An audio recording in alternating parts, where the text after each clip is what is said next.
Assalamu alaikum урматтуу мекендештер. Туугандар, бүгүн 28 январь Жалал Абад шаарында жүрөбүз.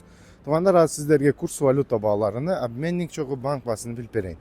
Сиздер видеого алдындан лайк кнопканы аябай тапаттап басып, каналга катталбагансыздар каналга катталып койсоңор, ушундай сонун так маалыматтарды иншалла биринчилерден көрөсүңөр. Туугандар, ким кайсыл жерден көрүп атканын комментарийге жазып калтырып кеткиле иншалла.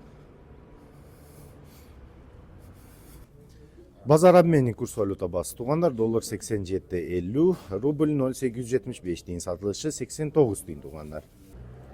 Айыл банк курс валюта басы доллар 87.30, рубль 0.875 тиын, сатылышы 0.915 тиын. Капитал банк курс валюта басы доллар 87.30, рубль 0.875 тиын, сатылышы 90 тиын. Бакай банк курс валюта басы доллар 87.30, рубль 0.875 тиын, сатылышы 0.915 тиын. Банк Азия курс валюта басы доллар 87.30, рубль 0.875 тиын, сатылышы 90 тиын. Доскреда банк курс валюта басы доллар 87.30, рубль 0.875 тиын, сатылышы 89 тиын. М-банк курс валюта басы доллар 87.30, рубль 0.875 тиын, сатылышы 90 тиын. Туугандар, Жалал Абад шаарына курс валюта баалары ушинтип калды.